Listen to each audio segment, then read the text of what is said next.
It's good to be here. Thank you for having me. I think it's only fair that I have Jerry Nelson stand because I think Jerry was the guy who suggested I come to this. So Jerry's been on our board for how many years, Jerry?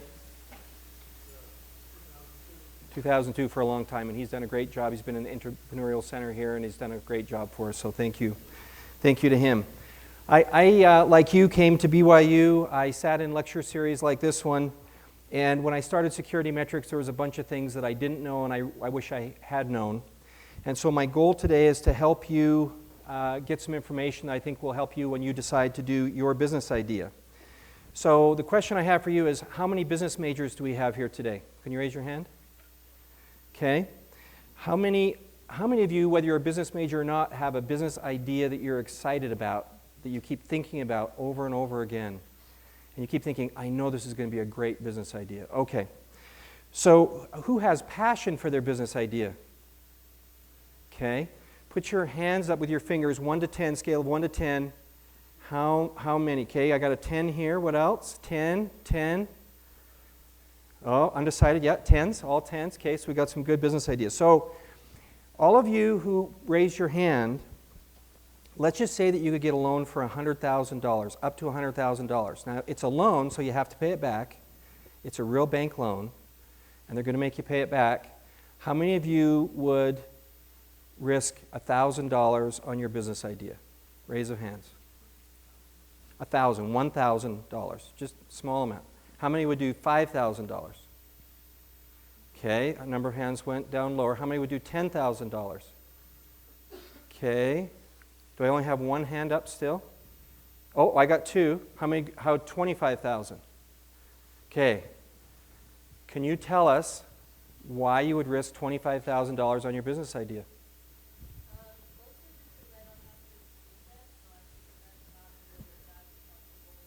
Okay. Okay, so you're liquid right now, and so you could absorb 25 grand. Okay. All right, well, that's good. That's interesting. Okay, so the question is, when we're going to start a business idea, and I had lots of business ideas, and I kept not doing them. And the reason is there was some risk.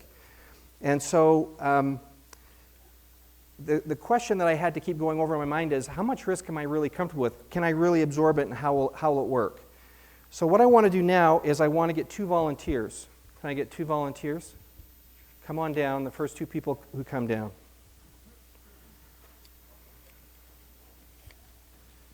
Okay. Oh, okay. So what is your name? You said the prayer. I should know your name. Adam, okay. Okay, so I'm going to give $5 bills to Adam, and I'm going to give 5 $10 bills to what is your name? Bryce. Okay, so every time Adam gives Bryce a $5 bill, you're going to give him a 10. Okay, so take the 5, give him the 10. Does it feel like a bad deal yet? Okay, do it again. Okay, do it again. Do it again. You're trying to talk him out of this, aren't you? Okay, do it again. Okay, so let's just say, okay, so that was a good deal for you, wasn't it? Oh, yeah. You really like that, okay. Yeah, I like that. And you're happy with that. Would you do that over and over and over again if he'd let you? Oh, yeah. Yeah, you would. Okay. All right, thank you. Let's give a round of applause for our participants. You can keep the money, you're paid volunteers. Okay, all right, thanks, guys. Okay, so let's just say that we have these guys, we have this deal, right? And let's just say that we have a deal like this and that we can go to both these guys. Is it Adam? So let's say that we could always do that deal, and we could get a contract to always do the deal, okay? So we knew that it's basically like laying golden eggs, and we can make lots of money. How much of you would risk, if you could get $100,000 in a loan, $25,000 to do that deal if you could do it every day as much as you wanted? Should be everybody, okay? Unless you think there's a catch, it's not a trick question. How many would risk $50,000? Okay, I'm with you, I do the same. How many risk $100,000? All of the money that we could get, right? So the thing that's interesting about this is, what's the difference? It's just a risk problem, right? It's really not about anything else. When we're looking at ideas and we're thinking about ideas, it's always the risk that holds us back, and that fear of risk bugs us, and so we won't go do what we should be doing. And so what I want to do is talk about ideas or risks that you take in business that you may not be aware of. But if you can navigate those risks, you can turn your business into a money-making machine, and then you're not so risk-adverse, right? Because that's the problem we all have. None of us want to spend a lot of money. $25,000 is all she... If you notice the way that she said it, that's all I can absorb, basically, if things go wrong, right? But if things go right, then it's awesome. That's why we want to turn this into a money-making machine. So, if we could have a money-making machine, all of our wildest dreams would come true. We could raise lots of capital. That'd be easy. We could be our own boss. We could start our business without fear. What else could we do if we had a money-making machine? Give me some ideas. What are some of the things you've always wanted to do if you had a money-making machine? Go on a trip to where? Europe. Okay, good idea. What else could you do? Yes? Pursue expensive hobbies. Give us an idea of what some expensive hobbies are. Collect Mustangs. 66 fastbacks. Okay, all right. Yes? Buy more money-making machines. That guy's thinking about more golden eggs. That's awesome. Yes? You can help people. And what kind of people could you help? People who needed it, but also your own family members, right? We probably all have family members that we know could use some help. So having a money-making machine really will change our life. All of our wildest dreams really can come true, but we have to be able to get rid of the risk. And if we can get rid of the risk, that really is the difference with your business. So the number one, so I have 5 different risk reducers I'm going to talk about today. The number one risk reducer is business ideas. Not all business ideas are created equal. And I've talked to many people because I've had a business. I've had Security Metrics for 16 years, and I had another business or two before that. I have lots of people come and talk to me about business ideas. The first test of a business idea is that easy to understand. In 1985, I was a student at BYU, and there was a little bit of a controversy about was BYU really number one or not. And so there was a little bit of, some of the people at BYU really wanted to prove that we were number one. And so Steve Young went through, and we thought we were number one. Robbie Bosco came out, and he was playing a really tough, I think it was the open season, opening game. So I went and I got 100 t-shirts that said BYU number one. I got a card table, because that's about all I could find. I stood across the street from the stadium, across from the Chevron. I got a friend, and we sat there. And how much time did I need to talk to all the crowd as the game ended and everybody came across the street? How long did it take me to explain my business idea to people? No time. 15 minutes, 20 minutes, all the t-shirts were sold, and I was happy because I was a very poor student and I needed some money, and that was very fast money. But that was a business idea I loved because I didn't have to explain it to anybody. Everyone knew as fast as I could take the money and hand the shirt sizes out, I could get the money. Sometimes I get people who come in, and after a 30-minute lunch, 30 minutes at lunchtime, I still haven't got to their business idea. And I say, you know what, I don't think this business idea is very good. So it's a risk if you have a business idea that's not very good. And you've got to remember that a lot of these business ideas have long sales cycles. One of the problems we have at Security Metrics, we go get channels of banks. We get a bank and we sign them up and they give us hundreds of thousands of merchants. And my sales cycle is 12 to 24 months. And it's hard for me to project 2017 revenues when I've got this really long sales cycle. So when you're selecting your idea, select wisely, and you can reduce a lot of your risk. Where do good business ideas come from? Does anyone have any ideas where they come from? Where? Pain, okay. I'm going to agree with you. I think you're right. I started Security Metrics because I had another business before, and we had our website hacked, and I tried to find tools to help me secure my web servers, and IBM wanted $80,000 for a one-time assessment, and I knew I needed an assessment every week if I was going to stay secure. And so I went through that experience myself. I found that there was no competition, and so I thought, hey, let's try this idea. And so I did a lot of research on it first to see if I could reduce my risk and I can put some money behind it.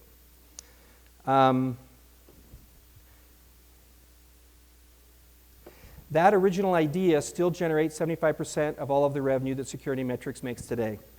And so it's good to see that those ideas, if you go through the pain like you said, it can really help you. Today we have over 300,000 active enrolled users, and we have 335 employees. And it all came from that idea, again, coming through the pain and figuring it out. The number 2 risk reducer is cash flow. And cash flow is something that can really hurt your business. Does anyone know of a business that failed? Could tell me the name of a business that failed because they weren't managing their cash flow? Anyone? Well, I should have mentioned that we have a bunch of T-shirts that we'd like to throw you for your, if anyone has any good answers. Okay, so Kyson, can you hit him? Yes. Okay, pets.com. Anyone else? Any others? What are some businesses that you know went bankrupt? Cash flow problems, yes. Circuit City, okay. That's right. Future Shop also, yes. Sport Chalet. Okay, all right, good. Close enough, okay. Okay, good. Jerry, can you think of any? I get to put you on the spot. 10 Information Services? Okay. But there's lots of business. It's all about, cash flow is really it. You've got to make sure that you're looking after your cash flow. You've either got to increase your revenues or decrease your expenses or both. I remember when I first started Security Metrics, I'd gone about a year and a half. My sales the first year were 0. My sales the second year were $20,000. It was looking grim. I wasn't managing my cash flow. My risk was high. And so I went to UVU and talked to one of the business people there, and they brought a guy in who was a business guy, and he sat down and talked to me for a while, and he said,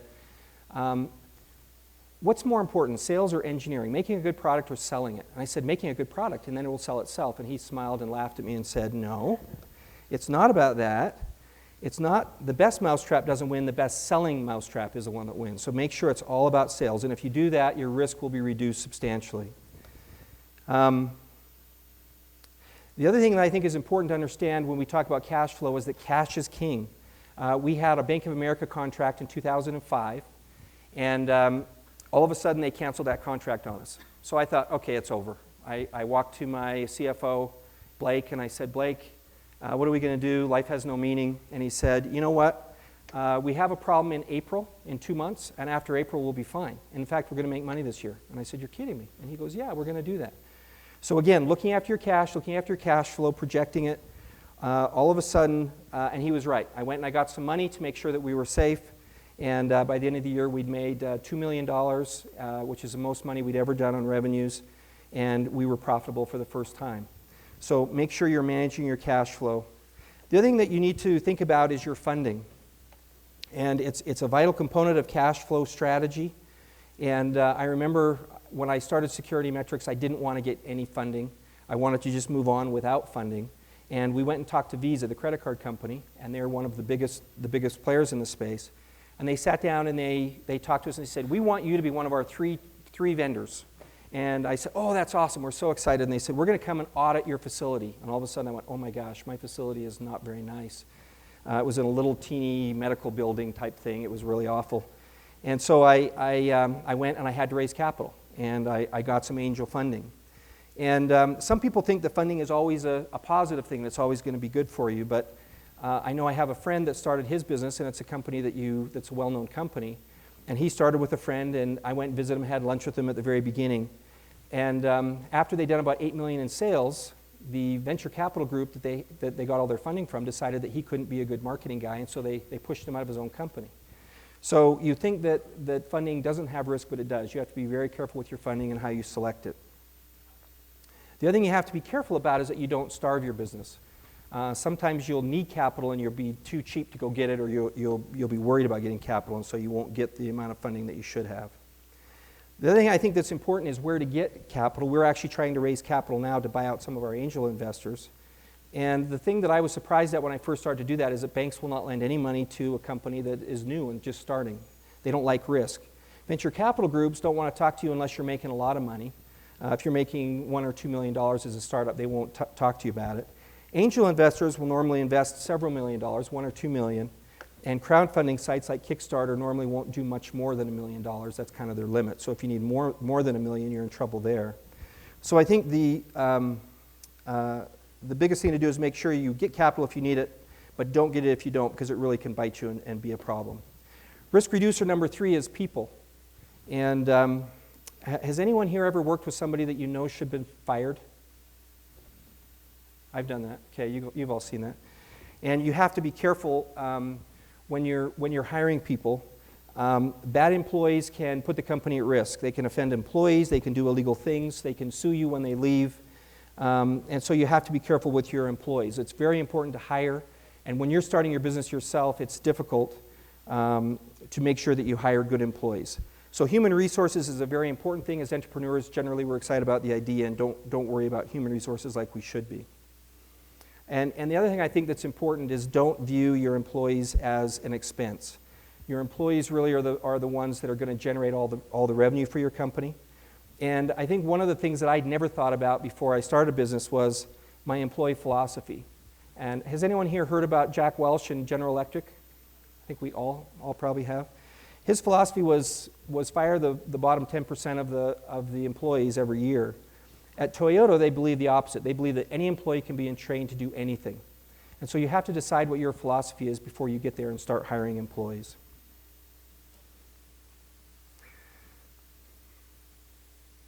Risk reducer number 4 is business plans and models. And a lot of people think, they're not really going to do me that much good. A lot of people get excited about them and do a good job. And has anyone here ever written a business plan or a business model? Has anyone done one over 25 pages? Maybe? Okay. So they don't have to be that long, but they're very helpful.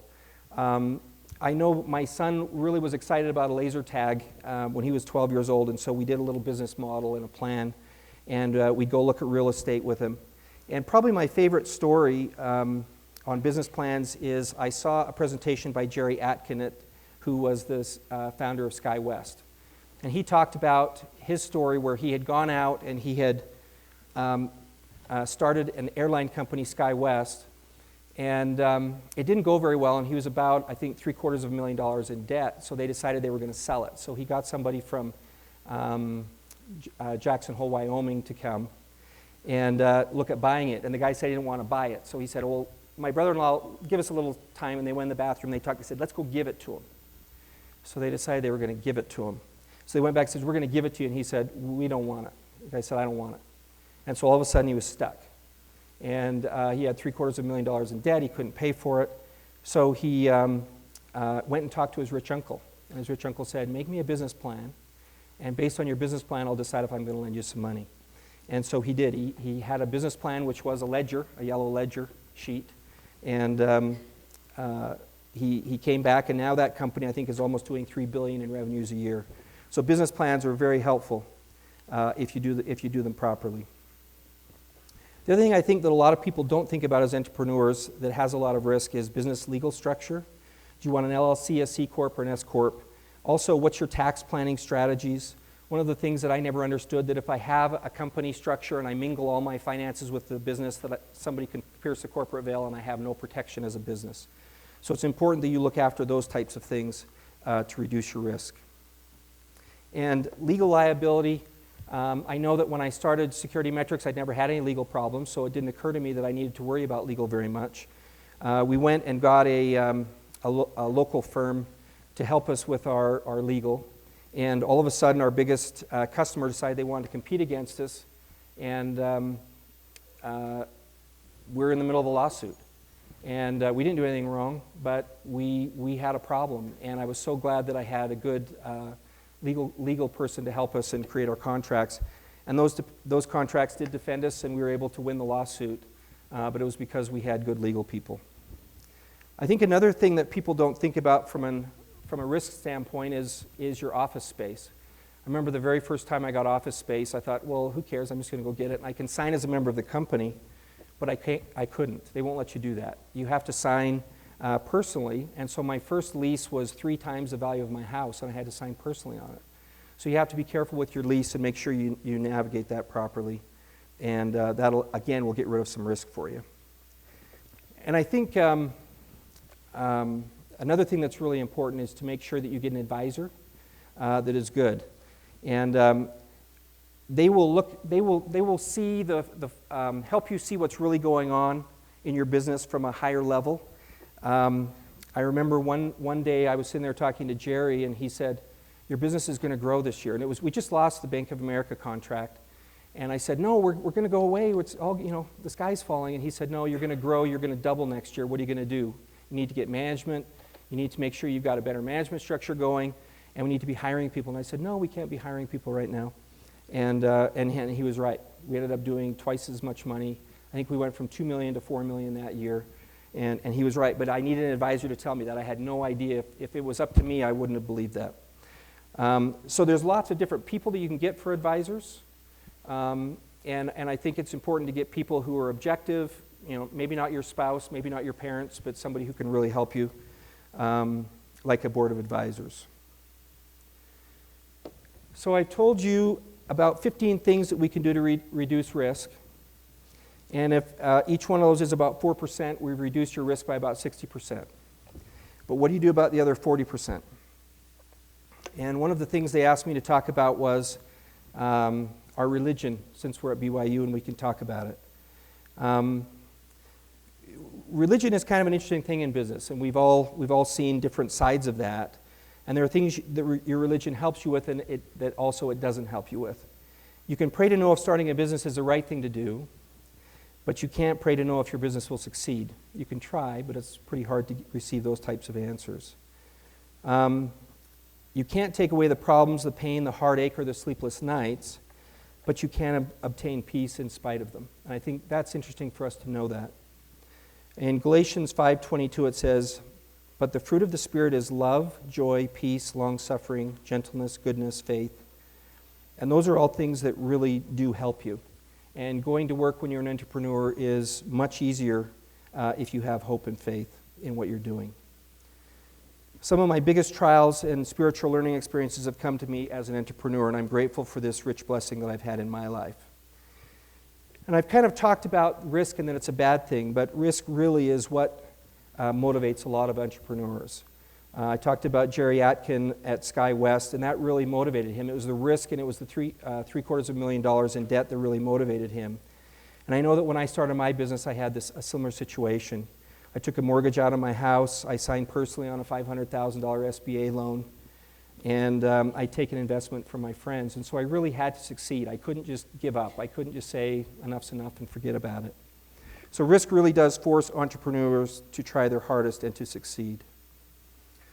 So in order to look at your business like a money machine, you need to do 5 things. Select a great low-risk business idea. Manage your cash flow to reduce your financial risk. Lower your risk by hiring good people.